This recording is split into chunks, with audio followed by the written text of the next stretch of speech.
And here we go. Here we go. Thank you. My name is Dave Piper. I'm here with Kay Piper. And what I want to go over today is how I turn kitless pens.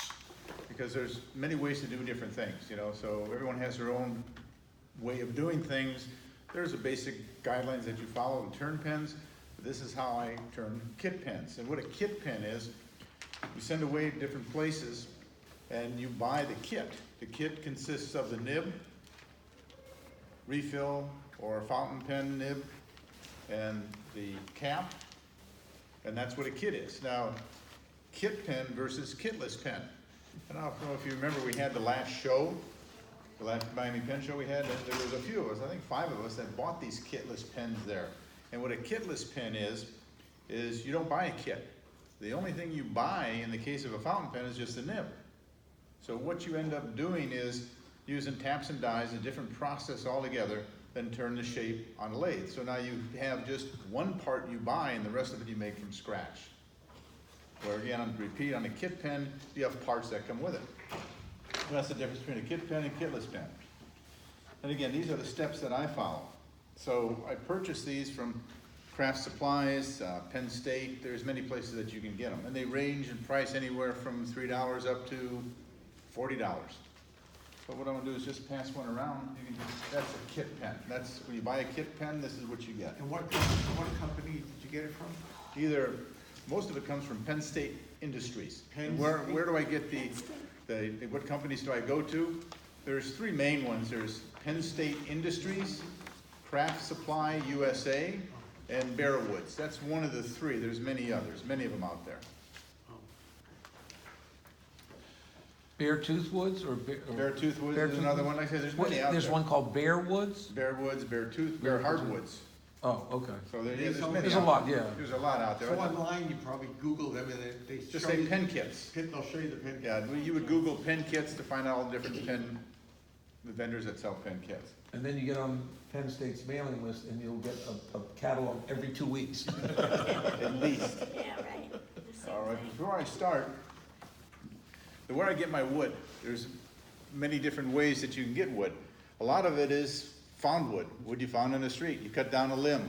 This is lignum vitae. This is a local wood here, very hard stuff.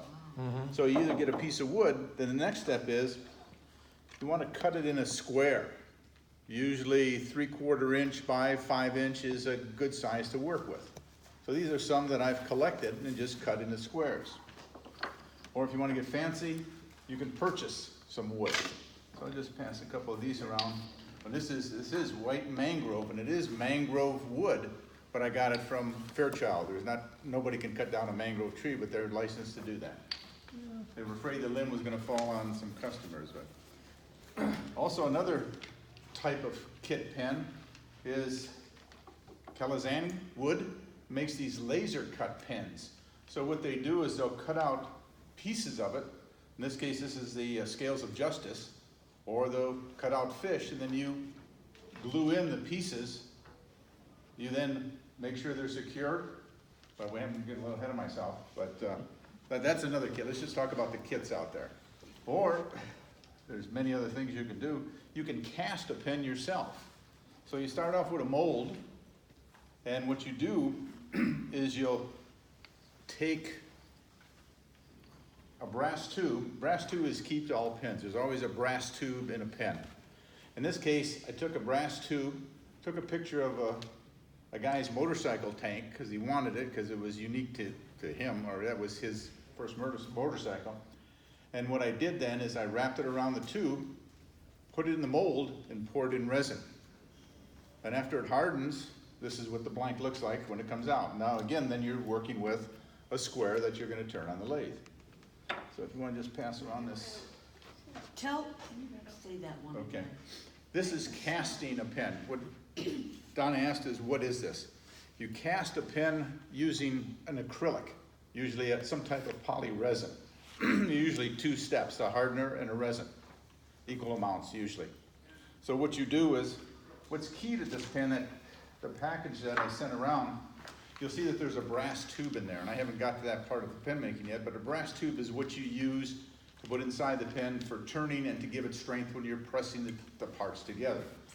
So what you start with is a brass tube, and then from there you can do whatever you want. I've taken pine cones, please show that pen there, okay? Can I see it? Just one of those. Just Oh, I'm sorry. a pine cone, drill a hole in the pine cone, and then take the pine cone, put it in a mold, and fill it with resin. And then drill it out, put in a tube, and do the next steps. So there's a lot of things you can do, or just take a tube, put glitter, or some, can't think of it now, powder. And mix that into it's endless what you can do with these molds. And these molds, this acrylic is very easy to turn. I usually use a carbide tip, they just seem to cut Do through the it. molds come different sizes? Yes, this is for a particular pen. Each mold, there's many molds for different pens? Exactly. And this one fits I think it's the Sierra style, that's the style of the pen. So you'll pour the liquid in there on top of the tube, on top of the brass tube, and Yeah, it'll just, exactly. So what I do it is won't leak, it leaks out and? I didn't bring them, there's two plugs that go in these holes. Oh, okay. And yeah, that's right, otherwise Okay. you lose all your I was resin. gonna say, Yes, Make yeah. sure it's in Yeah, there are some where, yes, there are some that have like little nibs sticking in where they fit over it and that doesn't run out. so it'll come out a little block, and then you'll put it on the lathe and turn it. Exactly, right here. Now, when you say you take a picture of, just that, is that just like a piece of paper? Now, how do I get to the picture? What I do is I take a picture, I left out a step. See, yeah, that's why I find when people doing demos, they zip over it because they're used to it, but then if you ask them, you find out what they missed. What I use are labels, labels that you make and put on letters. Right. There's a vinyl label, okay, and that seems to work real well with the epoxy and everything else. So I take the vinyl label and I'll print the image on there from the picture I took on my phone. You'll put the vinyl label into the printer, On and then yes, you print it from right. the computer. I'll cut it to size and wrap it around the tube. Oh. And then, that was the secret, that was the part I was leaving out, huh? Yep, Uh-huh. that is it. That's the step there. But I'm really, there's a lot of little nitty gritty how you do things, but I haven't got into that. But, okay, now we've got our wood, okay? And the next thing you wanna do is, I use a wood lathe. Most of the people that do turning use wood lathes. There's a wood lathe and a middle lathe. We'll just talk about wood lathes for now. And the basic parts of a wood lathe, if you look on the handout, they're pretty much the same. You have a headstock, and for the most part, headstocks don't move. This is the headstock. You have a tailstock. The tailstock moves. Let me just show you what happens here. And you have a tool rest. The tool rest is where you set your tool when you do your turning, okay? So what we'll do is, we'll take a blank, after we have a square cut, okay? And missing a step here. First we gotta drill the hole in the,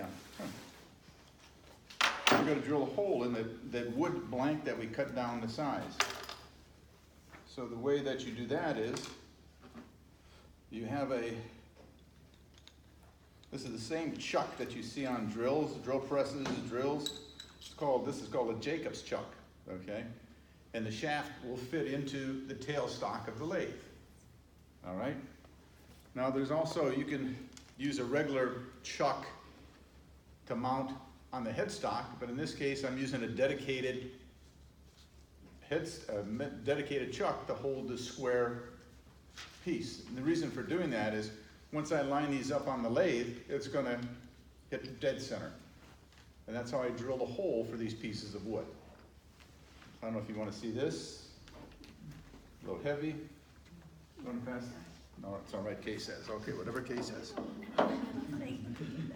Most usually. They can see. Oh, okay, then the next step is, after I drill the hole in the blank, okay? I guess what I didn't say is I cut the blank close to the size of the tube. I'll pass this around, you'll see it. Close to the size of the tube. And what's key is squaring the ends. Because if you don't square the end and you put your pin together, it's gonna be crooked. So this end has to be flat. Some people do it on a sandy disc. I did it one time too. But this tool that's used to to square the ends is a must. This is, I'm gonna pass it on, it's not real sharp, but just be careful. And it's slippery. This is, so what you do is, once you have the hole drilled and the tube is glued in the wood, and I use either, it's CA glue, it's super glue on steroids. It's a lot stronger than super glue or epoxy. That's what you use to glue the tubes in the wood, or acrylic. You mount this again in the chuck, in the tailstock, mount this on that dedicated chuck, and what you're doing is, then you advance this to do your flattening, the squaring of the tube. And the thing that's different from this than a regular drill is when you're drilling a piece of wood, the drill's moving. Here, when you put the drill in, or the square piece, the headstock is turning, this isn't. So it's a little strange at first if you're used to using a drill, then you use this to drill something, because this is stationary the whole time. But, so what I marked here is a before and after, what it looks like. There you go. So, really need that. Oh, let me do it this way, I'll do it this way, I got another one. I got another one, thank you, you're doing very good. I just told her this. Yeah. Because you're caught in the middle. All right, so now what I've got is a piece of wood here that's cut to the size that I want for it's the size of the brass tube, and the size of the brass tube is what's required for that pen kit. So here I have one that just happens that some of them are round when you buy them. This is Cocobolo, I bought this. So I squared off both ends. Now I'm getting ready to put on the lathe and turn it. So there's another kit. Thought I had everything out here. Let's see. Maybe not.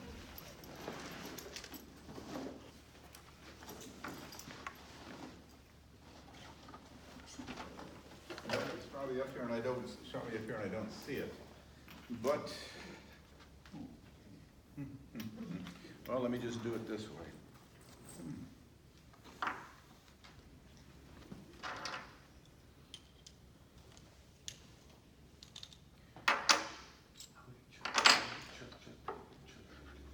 It's right there in front of me, it was just upside down.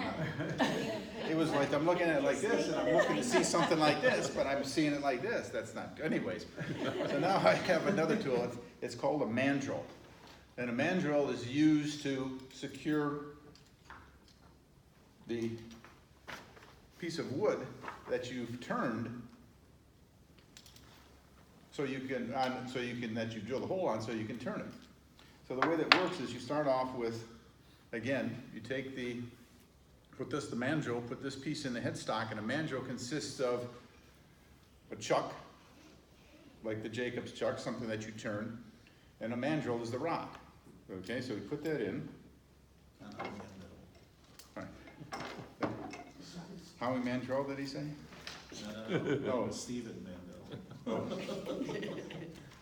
I'm 2 L's. Howie's 1. Let's see here. They used to call me, they said, when I was in school, they said, oh, you're related to Barbara Mandrell, Barbara the singer. I go, no, I don't have any R's. No R's, it's Mandel, not Drell. Or 2 L's, not 1 L. Well, is that piece still floating around if I can get that, Which one? that piece with the bushings in it? Let me get that. Yeah, I get it. Yeah, what I'll do is, well, here's one, Kay, you can pass this around. This is, here's one, it's just that's the after. Well, that one has a little bit of the after. Yeah, that one, that's the after. That's after you square the ends. So, That's been around. Dave, where do you live in South Florida? Miami. Hammocks. Miami. Oh, you live in Miami? Okay. Right, in the hammocks. all the way down Kendall. Yep. Yeah. Where I live. South. Thank you for your dedication. No, I live, Yeah. I think, yeah. So now that I've got this piece of wood that I found, cut it to size, drilled some holes, put a tube in there, now I'm ready to start turning it to make the pen. So the mandrel is what you use.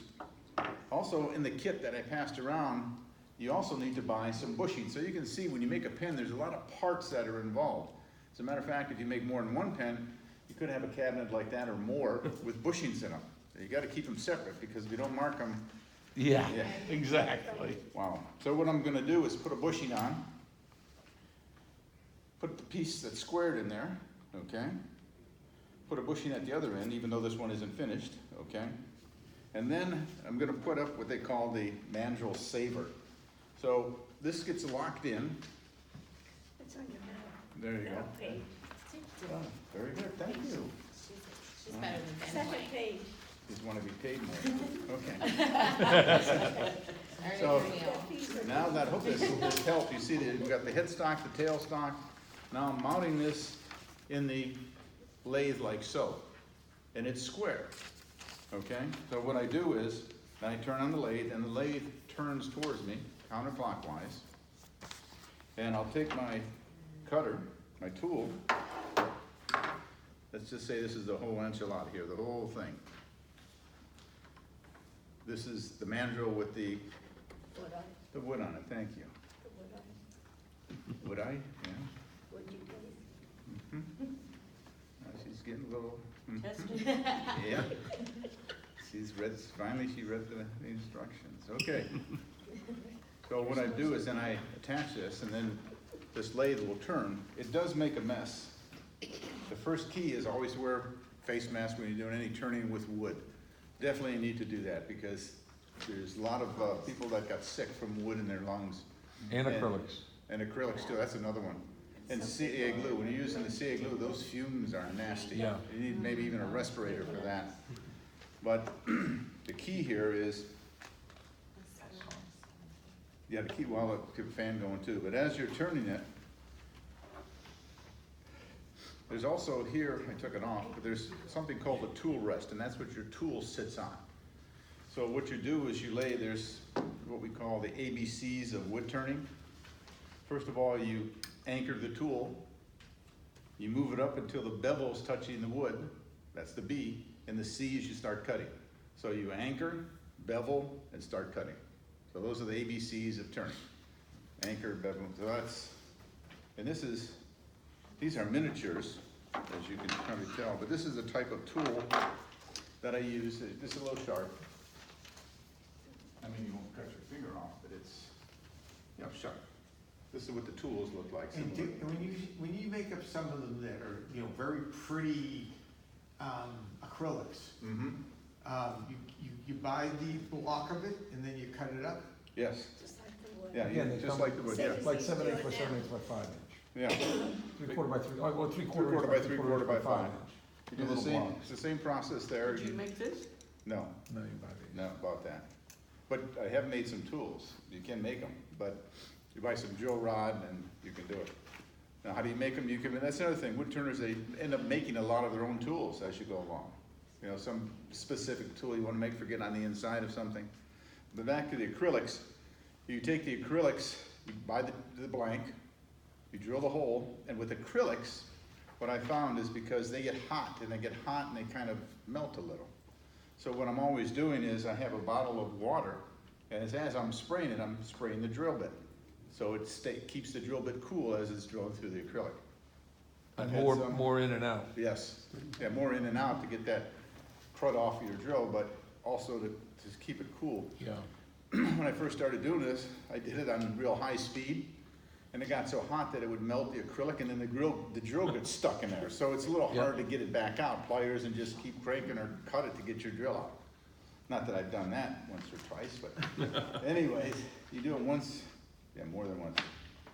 Do you have to work around the grain of the wood so that it doesn't chip or something? That's a good point. That's a very good point. I posted these questions. Oh, Is that too hard? So what Jerry asked is, when you're working with the wood, do you orient the grain in any specific way, and what does that do? Well, most of the time, or what you try to do, is work with the grain. We call that side grain or spindle turning. And the way you look at it is if, let's say I have a handful of straws, okay? And I put that handful of straws on here, if I turn this way, it's gonna go nice and easy. But if I turn the straws this way and go towards the end, that's what we call a crust cut, it's gonna splinter all over. So you wanna go end grain. There are some woods that you do cross grain because the pattern's so different. So you do also cut cross grain, but end grain is much better. So would you ever consider turning a burl or anything like that? Oh, but that's a whole different, burls are unique, you know? And he also asked, would you ever consider a burl? And a burl, I don't know if you know what a burl is, but when you're driving down the street and you see a tree where there's this big mass, big round thing on it, and it's usually black. And what it is, it's where a limb has fallen off the tree, or someone has cut the tree limb off, and now the tree is trying to repair itself. So it's like a scab. It's growing over that cut, and it forms this big mass. And in that mass, the grains go all different ways. So there's no side grain, cross grain, it's everywhere. And then you come up with some real unique pieces when you use a burl. That's it, very good. Write that down. Burl, remember burl. Yeah. All right. David, how do you apply the concave part down on the? No, the round part, the bevel. round part. The bevel. So I'm working the bevel. The way that it works, if you're not working with the bevel, you're just gonna get all kind of, we call them tears and chips. When you're doing it, here's the bevel.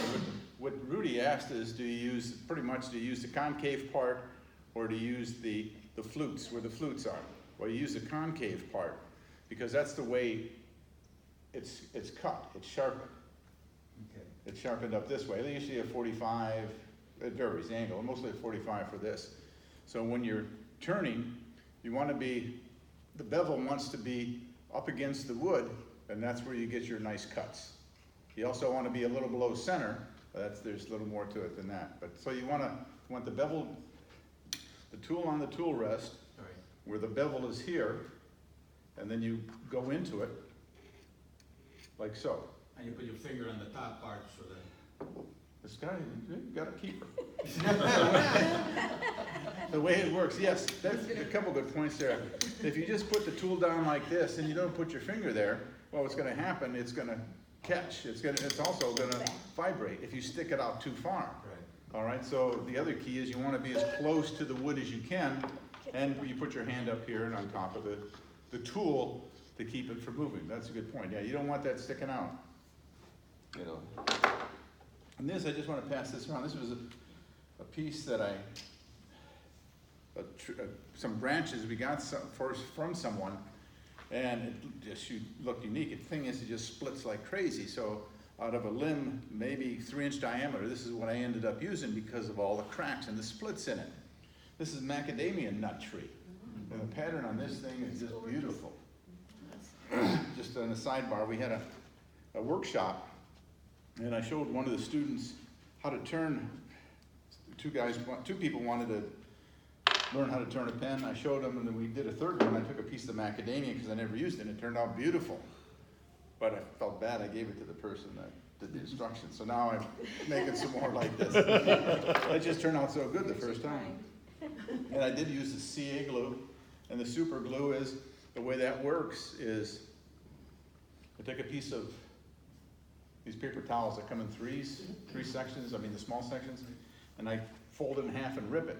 Then I fold it about 1/4 of an inch, okay, and then bend it over, put the CA glue on my towel.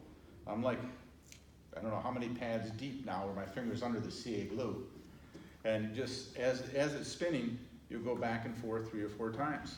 You stop, hit it with accelerator to dry faster, make it dry faster. Then you do that again 4 or 5 times. And that finish on there is just, it's like, it's hard, and it's not going to,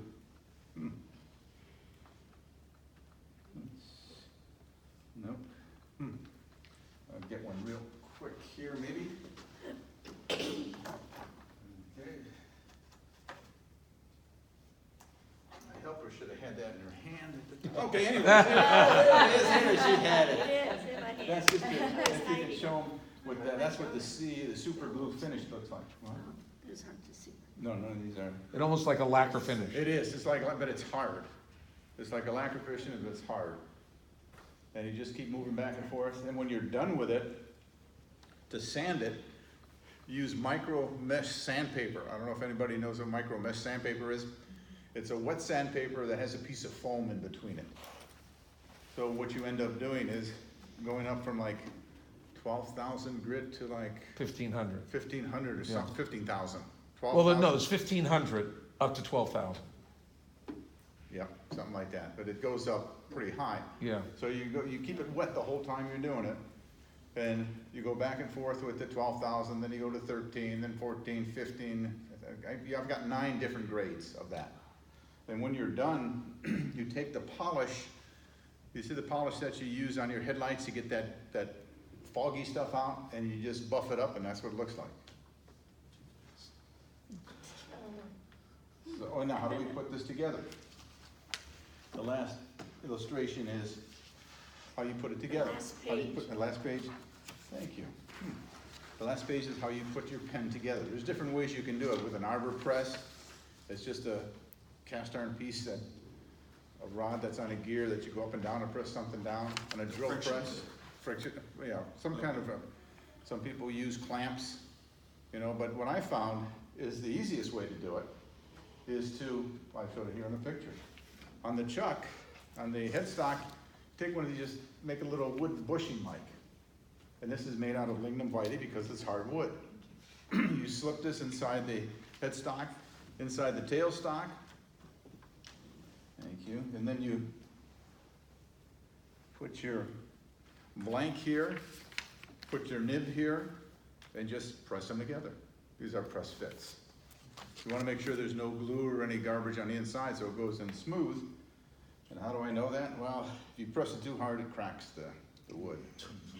I've seen that on YouTube somewhere. But no, one thing about this is it does. Heard it from a friend. When you first start turning, you're turning something and it doesn't turn out right, and usually the people teaching you say, "Well, just throw it away, it's only wood." Yeah, but it's my first piece of wood. I don't want to throw it away.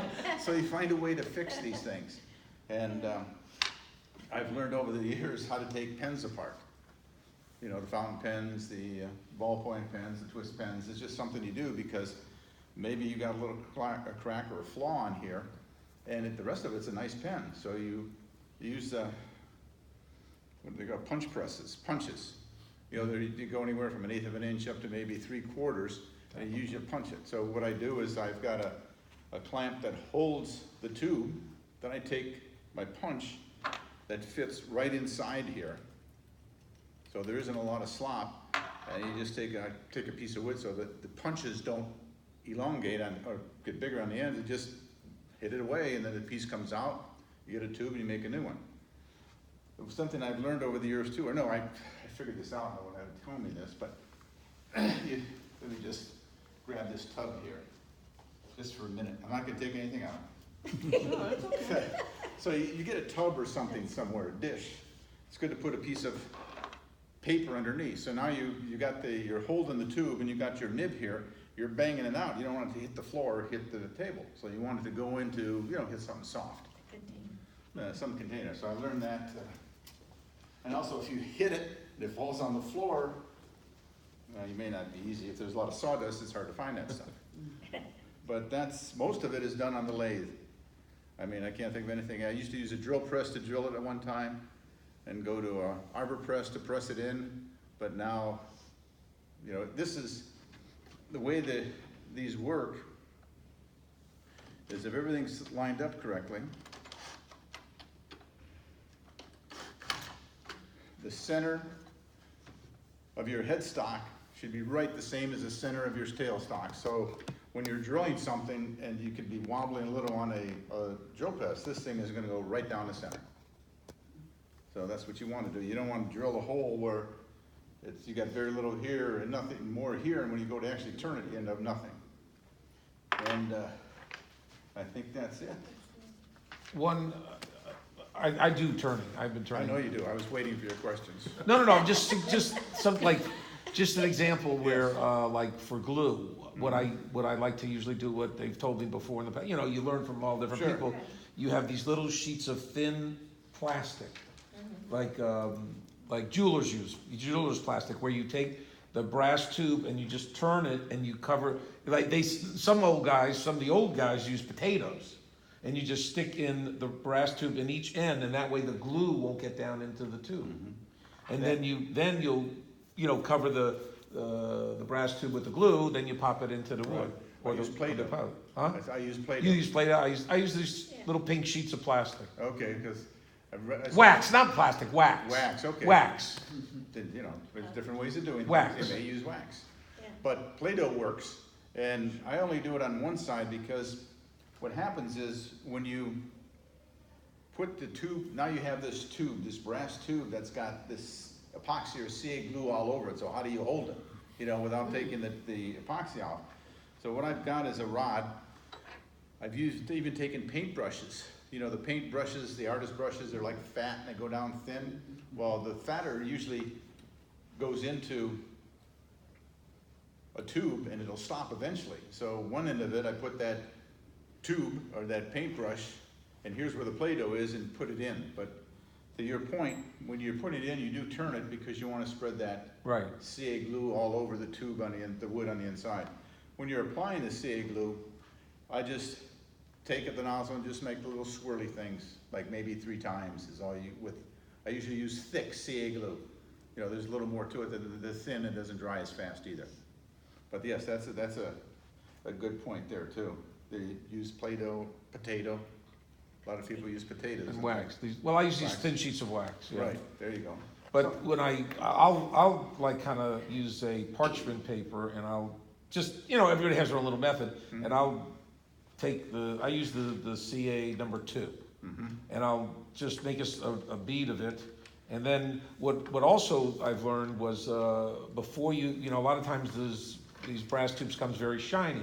You take a piece of sandpaper, rough sandpaper, and you rough the brass tube so it has some grit to it. So when it goes inside, it grits on the inside. It grabs more on the inside of the wood or the plastic. And I'll roll it. And again, I got 2 pieces of wax already, the pink wax. And then I'll roll it, and I have this kind of, you buy millions and millions of tools. So I got these tools with these bigger, like tweezers with, it almost like, there's different sizes, and it's like a grip like this, and I just kind of grip it, put it in, and I turn it, and you got, with the CA2, you got to work pretty fast, but not too fast, versus the CA1, it glues immediately, the other one, you give it a little bit of time, and then you want to make sure, it's even in there. Yeah, that's a good point there. But like I said, there's many different ways to do it. So I used to do that too. I used to take the tube. A lot of them come with the roughed up tube now. I don't know if the Yeah, they started to come with roughed up tubes Penn now. State does that. I don't think Yeah. Supplies does that either. But the tube, I think I said that one kid around. Yeah, there's no tubes in any of these. But anyways, you always sand it if it's not sanded. And what I do too is I'll take a dowel. Or I'll take that paintbrush. It's cut off where the paint was. Put it in my drill. Put the tube on it, and then turn it on and just hold my sandpaper up against it, and that's another way to buff it out. Right. Or sometimes if not in a hurry, but you don't feel like getting all this stuff, just hold it and just make sure that it's dull everywhere. But that's key. You gotta, because what happens is, I've had where they've come out. yeah, They come apart. when you go to press it together, it starts coming apart Yeah. because it's not, the glue isn't holding, especially with acrylic. It Acrylic, does that. yeah. And that acrylic, I use epoxy all the time. I don't mess with the CA glue. But yes, that's a good point. Yeah, you gotta clean up those tubes. Everyone so far has to use denatured alcohol and wipe them first, because there may be some oil on there from the manufacturer. As they're Yeah. making these tubes, they probably gotta lubricate them somehow. So do that. But I haven't had as many fall out, but I'm using more epoxy. It's just as easy to mix up 2-step epoxy, and you can mix it by eye, equal parts. And what I found too is, YouTube's wonderful, isn't it? Yes. Everything. Anything and everything is on You YouTube. get the 3-inch wide painter's tape, I think it is, and you just cut off a piece like this, you lay down 2, you put your epoxy on it, you just peel it off and throw it away. Right. So there's no mess on something. I used to use, when it comes time for election, the politicians send out all these little cardboard things, vote for me, those work good to mix epoxy on. Great use. That is a great use for it. What's the typical price of the kit itself, or the kit lists, nibs and stuff? The price changes as they go up when you buy over 10. The slim lines, which are, I have a slim line here, which is Slimline, which are 2 pieces. I went with a 1 piece because it's easier. And this one was acrylic. And this was probably, well, this one also has the cancer insignia on it, you know, breast cancer, so that's a little more. But a Slimline that looks like this, they have $3 just for the kit. Okay. Very You know, interesting. and usually sell these for 30, you know, 25 to 30. Now, there's the steampunk pens. I don't know if you've seen mine, and those kits are, I think it's $25. Some of these kits are getting real expensive now. Yeah, that's steampunk, and that's $25 for that kit. Yeah, And so the price I put on those is Wow. $125, and I've been getting that for them. But the rule of thumb is we do that with bowls, and I try to do the same thing here, just to go to bowls for a minute. If you do a bowl, you measure the diameter and the height times diameter, multiply times 2.5 for your time and your materials. So I try to do the same thing with the pens. And if it seems like it's too high for me, I knock it down, but one guy told me one time, 5 times cost. yeah, yep. He probably still has all those pens too. Well, no. If your blank is $5 and your kit's Sure. 17, you multiply times 5. Because what people really don't realize sometimes, you know, you can spend a lot of time on making one pen. It's the finish. The finish is the big thing. Like Yeah. anything else, it's the finish. You know. But what I do is I go to, like now Etsy, they have a lot of pens. So I go on Etsy, I look for steampunk pens and see what they're charging for it. Right. And I put my price around there. And how many they're selling, because they can charge. That's true. And then I tell them, well, that's too much. I said, well, you can get on Etsy, but you gotta pay for tax and you gotta pay for shipping. Right. So, and that's a true statement. They also have the bolt action rifle pens on Etsy too. Right. You know, same thing there. Also on Penn State Industries, what they have is a design your own pen. So there they go, they give you ideas for what kind of wood to go in there and, you know, what color goes with what, but I have to pay for that. That's right, it matches. She Designer. matches it up, otherwise I won't go into that. But also, on Penn State Industries, they get feedback from their customers and they have a minimum, mid and max point of what that pen is selling for, you know, in acrylic or in wood. So I use that also. So I'll take my 2 times and see how that compares to these other 2. There's someone on the Fountain Pens Reddit, the subreddit, who's taking sections and nibs from Pilot Metropolitans and making wood caps and barrels to fit those. I mean, he's probably, you know, doing this kitless pen thing, and I've seen him in wood too, where they thread it. I don't know if The threading needs to be Yeah, precise. you'll see that there's a tap and a die that you use to make this. The tap is like a drill, if you would, and the die is the circular part that goes around the male part to put the threads in there. So you use a tap and a die for these things. Which you show, but How many fountain pens do you make in ratio to the bulk one? very little, like, yep, there's not a lot of call for fountain pens. I mean, they go in like spurts. I always have at least 5 at a show, and right now I think we've got 2, 3, 4 out of, you know, all the pens. And at a show, we may show, I'm thinking maybe 50, and we'll have 2 or 3 there. What, fountain pens? Yes. Versus rollerballs and ballpoints? Right, right, and the fountain pens just don't, but every once in a while, there's a person that comes to a show that says, I want a fountain pen, and I don't always put fountain pens out, but I always have them with me and show them, you know? Do you make them out of wood? The, The fountain? no, Fountain pen? Yes. Do you make them out of wood? yes, but they're kit pens, that's a kitless pen. Oh, that's See, I haven't got into the kitless yet, No. because that's, Now, let me ask you something. I haven't done kitless yet and threading. Dave, does this not screw on this bowl? Will that be another course that you would give it? What- So when you say that, now, when you, do you buy, you have to buy the different sets of dies for each yes. type of pen that And you're those- gonna make? And then, back on the kitless, we didn't talk about this the last time, I don't know if you remember, but after last year's Miami Pen Show, we had the review of what happened, and I think there was 5 of us that came up and showed that we bought kitless pens there Right. from the same guy. And the thing there is The dies themselves cost $140 each. The tap costs $140, and you want something that, I forget what they're made out of, but something that keeps the thread, you know, it doesn't deteriorate fast. And Right? can a die and tap be used for different sizes? Yes, what they do is they use, there's a nib, Joe something? Jovo, Jovo? Jovo. Jovo, J-O-W-O or Yeah, I thought you said Joe Blow, no, Jovo. Jovo. Yeah, they make it for that. I forget what size millimeter it is, but there's a lot that are made for that particular, that size. I think it's, I wanna say 13 millimeter is what they use. They're all millimeters. Right. Yeah, they're all millimeters. Yeah, I think it's a German. See, this I'd like to learn how to do.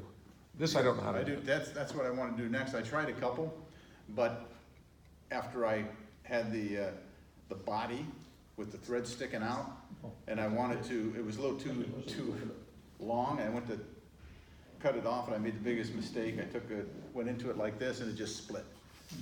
You know? Now, do you thread, I'm asking, Mhm. do you thread the inside of the barrel first? Do you thread the outside? Do you do the section, then the cap? I mean, there's a lot of threading going on, Right, right? there is, but Is there a 1, 2, 3, 4, 5 step? the steps that they. It is a beautiful acrylic, It too. is, that's the one that I got from the show, and the guy will probably be back again, because, And then, of course, they have no caps, no clips. Yeah, maybe. yeah, they make them with clips, without clips, and most of them are without clips, but what they do is, This is magnetic. I don't know if he's coming back this I make year, these. like, I have one with it me. was looking at You know, Pennsylvania. there's a brand of I don't fountain think he pens is, now, he's it's had, called, he's had a rough year. And he just said something. he was Pinafore enjoying or the DC. They're expensive. Yeah. but they're all magnets. Yeah, well, Mont Blanc makes a magnet for it. Yeah, and And the it's, thing that bothers me is, eventually the magnets stop working. no. That one's a lot of, that No. one's a lot of fun, that magnetic. yeah, but with these is, they usually start with the section. Yeah, I like magnetic. And, The section, this end. And they work on it like so, put in the lathe here, and they thread this end first. And then what you do is, they, meaning you, me. Right. Well, I mean, the people that do the demonstrations. they You just, go in and you thread this end first. and there's that's just where- a rod of Start acrylic, with a piece of acrylic, right? you know, this is about the right size. You wanna Just give blank. yourself something, right? Start with acrylic, you drill a hole, then you thread it. When you drill a hole, you make your tenon, you thread it, and then you turn it around, and this is where it gets a little tricky. Now you're gonna have to make some bushings or mandrels for yourself to hold these things. Uh-huh. Okay, so now you've got a piece of aluminum that's threaded with a die, or not a die, with a tap. So this can thread in here, so now you can hold it on the lathe to finish the nib. Finish the section. Right, the section, right, the nib is here. And do you just shape it yourself, or do Yes, you? whatever shape you want, whatever shape feels good.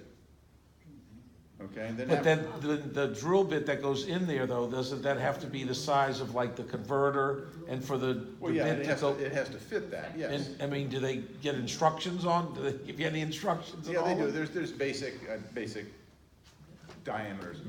But on here too, then you end up, you're threading it here, so this thread's in here, and you're threading it on the outside, there's a couple more threads here. Then this piece here, you thread it, and again, you wanna stick it on that bushing so you can finish the end of it. You know, so there's a lot of steps to it. I tried it a couple times, it didn't go as fast as I wanted it to, so I stopped doing it, put it aside for a while. But I started off, the guy that was at, can't remember his name, it was Al? Mike. Mike Allen. Mike Allen, that's Mike Allen. I talked to him for a lot. I went back the second day just to talk to him. But, He's a nice guy. yeah, What was that, at the Miami Pen Show? yes, Mike Yeah, Allen. he came And last like, And he said- the wood shop or the wood Yeah. shed. Woodshed that- Pen Company. Woodshed. Yes, and that's all he does now. He said he started off as a wood turner, he did bowls, he did all kind of things. He said, I wanna concentrate on one thing, and that's what he does. Right. And I asked him, I said, do you make ballpoint pens? He said, yeah, a couple people wanted it. He said, I made them, but he says, I don't make them anymore. I just don't like to do it. It's not worth it, you know? That seemed easier to me. But what impressed me, there was a woman that came there, happened to be there when I was talking to him, from Naples, Florida. She came across, Tracy. and she bought 2 more pens from him after she had bought one online. So when she heard he was gonna be there, she drove across Naples just to buy a couple more. Yeah. And he sells them for about 130, 135 a piece or more. Can you does they make different nib sizes? You can, whatever nib size you get, you just, that's the drill size and the tap you use on the inside, so you Right, can use there's any nib. fine, medium, broad, yes. Yeah, so you can, whatever nib size you buy, you drill the inside to adapt to the pin you're making. But keep in mind though, if you're paying $130 for a tap and die, $200 there, you know, that's, You better make a lot of pens. but yeah, and that's what he did. He started it, and that's what I did, is I went to Harbor Freight, Harbor Freight. and I bought their tap and die set for metric and SAE, the United States, the inches, and I've got that, and that's what I was gonna use. So he said that's all he did for a while, but then when he started cranking out more, he went to a more expensive tap and die. I was gonna say, cause I go to Harbor Freight, yeah, and buy a lot of stuff, and a lot of their stuff is all made in China. Right, it And doesn't it's last. second as long. rate, yeah. Exactly.